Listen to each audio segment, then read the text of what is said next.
The U.S. versus Shawn Diddy Combs is still bringing the drama halfway through his trial.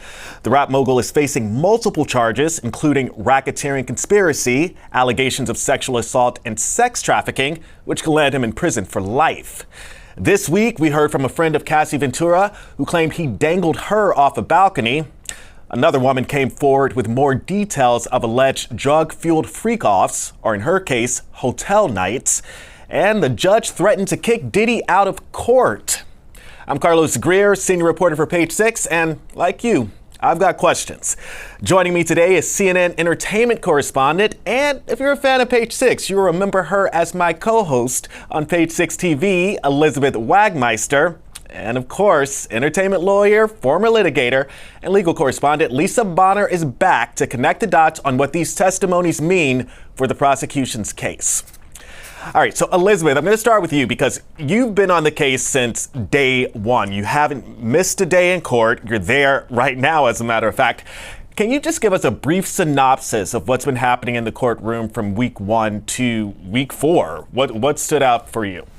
Yes, and I apologize that I am literally, talking to you right now from outside the courthouse in our cruise van. So if you see cars going by with the blurred background, that's what's happening. I'm literally on the scene. So look, from the start of this trial, as you know, Diddy's team, they have said that this is a case about his personal and private sex life. They said that you may think that some things are weird, but they're not criminal. They admitted from the offset that he is a violent man. They said that he's a domestic abuser, and that is absolutely indefensible. That is the word that his defense attorney used. But they said this is not a domestic violence case. So he shouldn't be found guilty. Now you go to the prosecution, and they have said the complete opposite. They've said that this is a man who has used his companies to operate a criminal organization, and that he is guilty of racketeering, sex trafficking, and transportation to engage in prostitution. Now, I say that because that's the overview, Carlos. And then what we've seen so far is the prosecution presenting their case. We are now on week 4. Of course, the prosecution's case will be longer than the defense's case.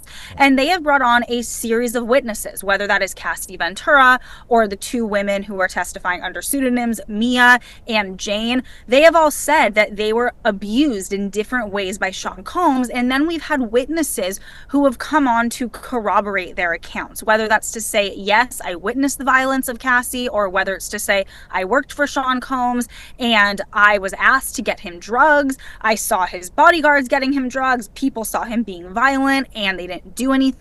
So the prosecution is really painting this picture of everyone knew, and that Shawn Combs was the ringleader, and as a very famous, powerful person, that everyone around him, whether it was an employee or whether it was a girlfriend, was scared and had to do what he wanted them to do. What's happening in the courtroom today? The woman who's going by the pseudonym Jane, she took the stand yesterday and she's back in court this morning. What have you learned today, Elizabeth? She is, and she's expected to be on the stand for up to a week. So that's a very substantial witness. If she is on for a week, that would be longer than Cassie Ventura's testimony. Now, I have to tell you, she's very emotional. She is quite literally sobbing on the stand. I mean, she is crying. At times she has to collect herself. The prosecutor has asked numerous times, Jane, do you need a break? She has said no, and she pulls through and keeps going. But she is a former girlfriend. So similar to Cassie, instead of Mia, who is a former employee, not a former romantic partner. And Jane has been telling the jury about her experience. She said she met Combs in 2020. They started dating in early 2021. And new information that we learned in her testimony is that she was dating Shawn Combs up until the time of his arrest in September 2024. So this is a very, very recent relationship, probably one of the last relationships that Shawn Combs was in before he was sent to jail. So you just imagine that he is facing the woman who, before he was arrested and brought to the MDC, that he was with in a relationship. So today, I want to zero in on one piece of information from her testimony that we have not heard before from any other witness in this trial. She has testified that Shawn Combs allegedly used her as a drug mule of sorts. She said that on 2 different occasions that Shawn Combs said, go to my house in Beverly Hills, pick up a package, and that package had drugs. She said that she went to the house and she said to Christina Coram, who is Diddy's chief of staff and very close personal assistant, she said, is this safe, to travel with drugs and to go on a plane with drugs? And according to Jane, her testimony, she said that Christina Coram's response was, I do it all the time. It's fine. Just throw it into your checked bag. So the reason why I bring this up, because there's so much testimony to get into, Carlos, we would need hours to talk about it. Of course. But this is a new allegation that Diddy not only was supplying drugs to romantic partners and was not only using his staff to help supply those drugs, but that he actually was using his girlfriend to bring him drugs over state lines on a plane. So that was new information today. So Lisa, let me ask you this. Why are Jane's allegations key to the racketeering charges that he's facing? Well, good afternoon, Carlos and Elizabeth. So Jane's testimony is very key for several reasons. One, the prosecution is trying to establish a pattern. And what they're talking about in Jane's instance is the instance of sex trafficking through coercion, keeping her compliant and keeping her in these freak-offs through drug-filled and drug-fueled nights at the hotel, if you will. And also, this goes, as Elizabeth said, to the drug trafficking portion of the RICO case, because under RICO, a predicate crime is the drug trafficking with the intent to distribute. So we've heard other people talk about that, with witnesses and procuring drugs as well. But Jane specifically talked about 2 instances. And the other tie-in from the RICO charge is that he is using his employees. She mentioned Christina Coram, and she also mentioned his security guard. So this goes to the RICO, but there are 2 other counts that are included in the indictment that specifically talk about victim number 2, a separate count of sex trafficking and the transportation of prostitution across state lines. So sex trafficking is included in the RICO under the RICO crime, but this also goes to the 2 other counts of sex trafficking and the transportation of prostitution, which she basically stated, listen, I called, sometimes Shawn called. In all instances, they flew in to meet us. Shawn paid cash for this. So this is very important. Jane is a very important witness in establishing the pattern, because you don't want to go too much in terms of relying on, they needed somebody to rely on the fact that this was a pattern and not just a one-off bad relationship with his former girlfriend, Cassie, but also that this was a pattern. And so this is what Jane is doing. She is laying the predicate crimes out, and she is giving some explosive testimony. Okay, so earlier this week, we also heard from Bryana Bongolan. She took the stand, and she's a friend of Cassie. And she claimed Diddy once dangled her off a 17th floor balcony of an apartment building, and that she saw him throw a knife at Cassie. Elizabeth, how did her testimony play out in court? I am not going to lie, Carlos. This was some very rough testimony. Bryana Bongolan, as you said, her big allegation is that Shawn Combs dangled her over the balcony at Cassie's home. Now, she also was brought on the stand to serve as a close friend of Cassie's who can corroborate Cassie's account. So from the prosecution's perspective, she's brought on not only to talk about this alleged horrific instance of violence where she's dangled nearly 20 stories in the air, thinks that she's going to lose her life, and she says that she still has night terrors over that alleged incident.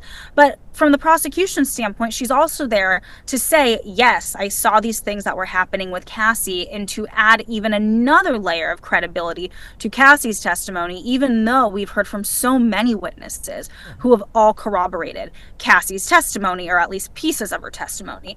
But then on cross-examination, the defense was very effective, and the defense, they straight up asked her, are you lying? Are you making this up? You are not being truthful. And Bryana Bongolan, she had some trouble answering these questions. Many times she said, I don't remember. Now, you also have to remember, and Lisa could speak to this much better than me as an attorney, but testifying in a court of law is not a natural conversation. You are not allowed to just go back and forth and say what you want to say. You can only answer the question that is being asked of you. And most of the time, that can be a yes or a no. So when they ask her, on so-and-so date a few months ago, you spoke to the government and you said this, do you remember? And she just says, I don't remember. She's not necessarily saying that she doesn't remember that alleged incident happening. She's saying, I don't remember what I said on meeting 1, 2, 3, 4, or 5, or however many there were, with the government ahead of this, but in front of a jury, that can be a little risky. That can make it seem like this is not a solid witness. Now, the big bombshell that came out, at least from the defense's perspective, is Bryana Bongolan testified that this alleged balcony incident occurred on September 26, 2016. And they brought up hotel folios from Trump International Hotel here in New York City. It was actually a prosecution exhibit that they pulled up. So they took an exhibit from the prosecution and they used it right against them. And they said, this folio shows that Shawn Combs, under an alias, was in New York City from September 24th through September 29th. And in a very snarky tone, his defense attorney, Nicole Westmoreland, said to Bryana Bongolan, you do understand that a person can't be in two places at once. So this was a big moment. This may have been the most effective cross-examination of the entire trial, but I do want to point out that on redirect, when the prosecutors came back up and they spoke to her, they said, do you have any doubt in your mind that Shawn Combs dangled you over a balcony? And she said, no doubt at all, this happened. She did admit she may have not remembered the date correctly, but she said this 100% happened to me. So, Lisa, what does all of this mean? So the consensus seems to be that, the defense had a good cross-examination. They kind of crushed this witness, if you will. But do you think it was a mistake to have her on? And how may that affect the credibility of the other testimonies we've heard? Well, that's a very good question, Carlos. A lot of us lawyers were looking at trying to figure out what was the purpose of her testimony, because we had allegations of his violent behavior, of him beating Cassie allegedly, and all of the other violence that Bryana Bongolan was talking about and testifying to. The reason that she was brought on was specifically to talk about so-called mob behavior, right? The fact that he is allegedly dangling somebody from a 17-story balcony. So the one thing that I want to point out that I want to acknowledge that the defense did a very good job at undermining her.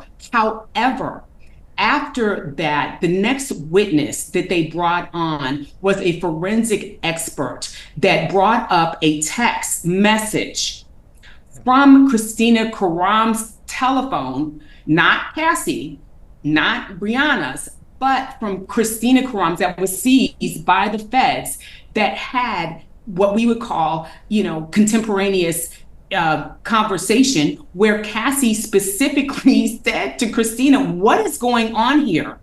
I basically had I witnessed, this fight between Bryana and Diddy, and then he dangled her off of a balcony. And this was backdated. There was some discrepancies again with the date because of the fact that it was taken, and pulled up.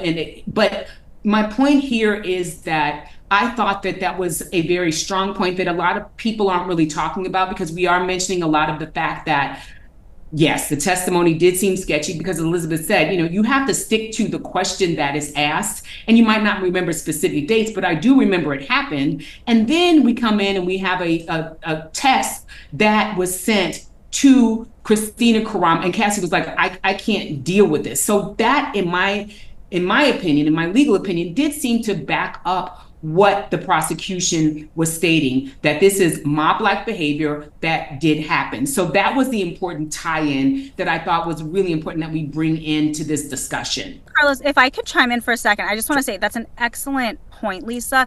But also, as I sit there and I'm looking at the jury, and it's very hard to tell what they are thinking, I also wonder, you are hearing from so many witnesses over the course of so many years with this quite frankly, outrageous alleged conduct. One person is saying they're dangled off of a balcony. Another person is saying I was kidnapped at gunpoint and I was forced to go into a car where we were going to kill Kid Cudi. Another person says Shawn Combs made me drive a car when he had 3 guns to go see Suge Knight. So you also wonder just the magnitude of what they are hearing. At a certain point, is the jury going to think, this isn't normal behavior? You're hearing all of these allegations. Is everyone lying? So it may help that they've heard these other alleged violent instances from other witnesses to say, this seems to be in his conduct of alleged behavior, and maybe Bryana really is telling the truth. And especially with that text that happened in real time from Cassie to Christina Karam to back it up. Yeah. Well, great point. Yeah, and let's talk about the jurors, because this week Diddy got a stern warning from the judge. He threatened to exclude him from his own trial. So Wags, what happened there? So this judge is very even-keeled. I have covered many high-profile trials.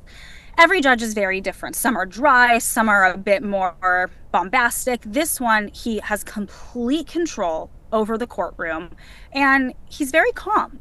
So to see him get angry is not really something we have seen before. There have been times where he has reprimanded the defense, more so because of timeline, specifically with Cassie, that they were taking too long with her when they knew she had to get off the stand because she was going to give birth. But this was really the first time that we have heard Judge Subramanian come down hard in this courtroom. So he says to Mark Agnifilo, who is Diddy's lead defense attorney, he says, I saw your client on 2 different occasions during Bryana Bongolan's testimony looking at the jury and vigorously nodding. He said this is absolutely unacceptable. He is making attempts to interfere with the jury, which of course cannot happen. And he said, is this going to happen again? Mark Agnifilo said, no, Your Honor, it won't. And he said, essentially, it better not, because if it happens again, we will have to explain this to the jury, or your client can be excluded from the trial. And every defendant has the right to sit in a trial and face their accuser. So if Shawn Combs wasn't there, that would be a big question mark for the jury. What happened? Why is he not there? Now, one point, though, that I do want to make, which is very, very important, and quite frankly, I feel like is being lost from some of the coverage, it's something that I have been pointing out on CNN from the second this happened. The jury was not in the room. The jury has no idea that this happened. So the jury has no idea that the judge reprimanded Shawn Combs and that Shawn Combs has not been following the conduct that you're supposed to follow in a courtroom. Remember, the jury is being instructed every single day. Do not watch the news. Do not read the news. Do not follow coverage. Do not look at TikTok. Now, whether or not they're listening to that, we don't know, but under the assumption that the jury is abiding by the judge's instructions to not follow coverage of this, they don't know. So this is a big deal in the context that he could be excluded. It's certainly a noteworthy moment for us to be talking about. But as of now, this really has no bearing on the trial because the jury has no idea that this happened. Right. Well, but Lisa, I am curious, why is that a mistake? Because you're looking at Diddy. I mean, after all, he is the person on trial here, and he's facing life in prison. Why is it a mistake for him to react? Why is this such a big deal that this happened? And do we really expect him to remain stoic? Well, this is a big deal for the judge and the jurors because you want to avoid any impropriety with the jury, any kind of attempt to interact with the jury, because that's jury tampering. And so when he's nodding like, yeah, I told you so, yeah, that didn't happen. No, that is him trying to testify without testifying. So that is very important. And the judge was having none of it.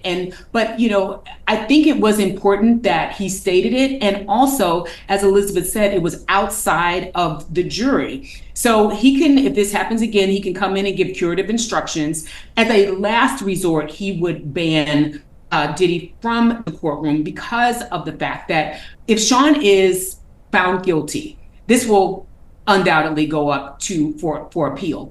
And the last thing the judge wants is this overturned on a procedural error, that he overstepped his bounds. He interfered with the defendant's ability to get a fair trial by interacting with his lawyers in real time. And also, as Elizabeth said, every defendant has the right to face his accusers. So that would be the last thing, banning him from the courtroom. But what you don't want, and he said, you do not want to hear my curative instructions. So I think, from what I've seen today, and Elizabeth can obviously tell because she's in there, I think he's trying to toe the line when it would be smart to do so. Yeah. Well, Elizabeth, what is Diddy's? You've been there every single day these past 4 weeks. What's his overall vibe in that courtroom? What's been his reaction overall? What have you noticed? I have, and he's very engaged. He's very stoic at times, but he's very engaged in the sense that he is listening to this testimony. He is passing notes frequently, constantly to his defense, which means he's listening and he has ideas that he wants to share with his defense. And the only real emotion that we see from him is every morning when he walks in, he turns around and he faces the press and everyone else sitting there, including his family. And he often will do this. He'll send like a heart symbol to his mom or to his sons. He'll blow kisses to his mom in the morning. And again, he will turn around and look at the media. I saw him, I think it was the first week, maybe the second week, he scanned over and was looking in our direction. So when he walks in, he does look, again, sending nice gestures to his family, but during the trial, he's really engaged, not making much reaction. But I have to tell you, when the judge came down on him for nodding at the jury, I had seen him do this before. And I have also seen him nod in agreement, not facing the jury, which Lisa could clarify this. I believe that's allowed, but sometimes when he's listening to questions from his defense, he goes, this, but I have seen him look at the jury before, prior to yesterday, and nod at the jury. So this is not the first time that this has happened. Right. Well, I mean, it is halfway to the finish line. It's the end of the 4th week. Lisa, from your legal perspective and just following the case for these past 4 weeks, how is the prosecution doing presenting their case and nailing down these charges? From a legal perspective, I would say Diddy's goose is cooked. That's, they have a very high bar. Now, ultimately, it is up to the jury. I don't have a crystal ball to say what the jury is going to say. A lot is going to turn in on the closing arguments and the jury instructions. But you need only 2 acts of the predicate crimes of RICO. And if you look at it, the unrefuted evidence is bribery with the tape. You have also extortion that was proven by the CFO and alleged by Cassie's mother at the fact that they had returned, that Diddy had asked her, for $20,000 or he was going to release the tapes. So right there, that's 2X. And you also tied it to the enterprise with allegedly a lot of these crimes had been paid for, the money, the drugs. That's another thing. That's a third act under RICO that had been procured by people under his employ. So legally, from the part of the RICO, you do have the fact that he did commit a lot of these predicate crimes. And because you are seeing a pattern of coercion, this entire RICO is sex trafficking for, and also including the fact that he used his employees to conceal his conduct and protect his reputation. We've seen that over and over and over again from the assistants, from Mia, everybody saying, listen, I wanted to make sure that I would go behind them. I would clean up the hotel rooms to make sure that there was nobody can come back and sell this information. So legally, do I think they're doing a good job? I absolutely do. Now, it only takes one juror to have a hung jury. And we do know that, they have vetted the jury, but there could be somebody on the jury who is, digging in their heels and saying, listen, Shawn Combs provided the soundtrack to my college years, and no matter what happens, they're not going to be swayed. So I do think legally, like I said, that they are proving this. And it's important to realize, as I've stated before, just across the river in the Eastern District of New York, R. Kelly was indicted and convicted on very, very similar counts and allegations. Now, there were some instances and allegations of him having, be involved with minors, but there were also a lot of allegations that weren't. So, and then he was brought under a RICO charge as well. So I do think that they have a very good chance of getting a conviction, but again, it all turns on the jurors, and they are going to have the final say. All right, well, Elizabeth, what's happening next week? What can we expect? Who are we going to hear from? What can you tell us that we can expect in the upcoming weeks? So Jane is expected to be on the stand for up to a week. She has a scheduling issue, a predetermined, I shouldn't use the word issue, a predetermined scheduling matter that she has to be done with her testimony by Thursday, end of day. So that means that Monday, Tuesday, Wednesday, Thursday, we may have Jane on the stand. Now, the prosecution has said that they will take 2 to 3 full days with her. We're only really at day one, not even, because she's been on the stand for just a matter of hours. And then the prosecution said, we expect that the defense will cross-examine her for the same amount of time. Now, why are they going to take so long with her? Here, based on my reporting on past sex crimes trials with high-profile defendants, what I believe is that there's a lot of gray area. With Mia, it's a bit different, right? She's a former employee. She's not a former romantic partner.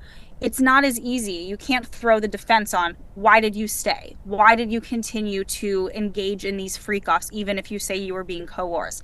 But like Cassie, with Jane, the defense is going to say that. It's obvious. That is what they are going to say. They're going to say something along the lines of, he was paying your rent.